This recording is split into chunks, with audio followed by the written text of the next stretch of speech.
to make another quick update video. So I was talking to someone that works for a media organization, and they're like, why is no one covering what's happening with the banks right now and the repo market? And I was like, well, if you cover that, it's going to immediately cause a run on the banks, and it is going to cause a decline in the stock market.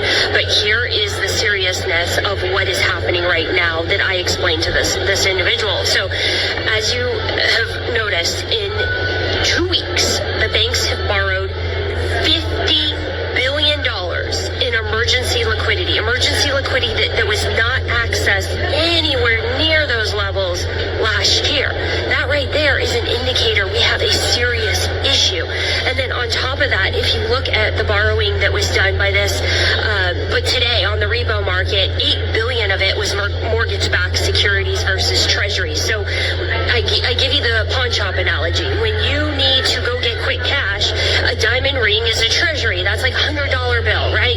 You give that as collateral and you get back cash. Mortgage-backed securities are garbage. It's a stack of IOUs on the backs of people's mortgages that aren't even being paid right now. So what you guys need to understand, billions and billions and billions of dollars of direct deposits, government funding to contractors, none of that is happening. So none of this liquidity is going into the banks.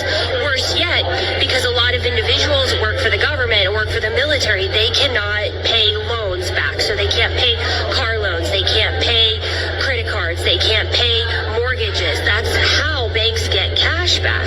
So if banks are not getting direct deposits from the government and no funding from any government source at this point in time, and they're not receiving paybacks on loans, and all that's happening is people are taking cash out. They're taking cash out of their various banks to cover rent, to cover mortgage, to cover car loans. That's why this November 1st date is so fucking dangerous, because car loans are due on the 1st. Mortgages are due on the 1st. Credit cards are due on the 1st. And so all the direct deposits that are not showing up from the federal government workers to contractors to any other agency that's not getting paid. I don't know about the military yet. I still don't know if they were able to come up with the $9 billion, but let's say that doesn't happen either.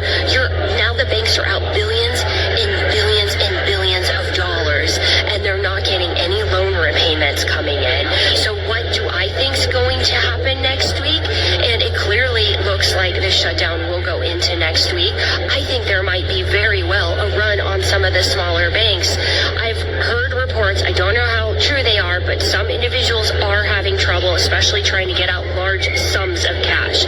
So a few individuals I've seen comments on just through the TikTok have said, they tried to take out a large deposit. Bank wouldn't grant that, wouldn't allow that to leave the bank. They didn't have it, basically. So that's essentially what's happening when there's no cash, when there's no liquidity. The banks can't meet these withdrawals, and then we come to a standstill and we have a run on the banks. And so what I think is going to happen next week, after November 1st, is SNAP benefits will end, and we will not have any of that money going into the banks, and we are going to potentially see a run on the grocery stores and a run on the banks, because people are not going to have SNAP benefits, people are not going to have paychecks to buy food, and then on top of that, banks aren't going to have money to meet withdrawals. So we'll see what happens next week, but there's no intention of reopening the government before November 1st.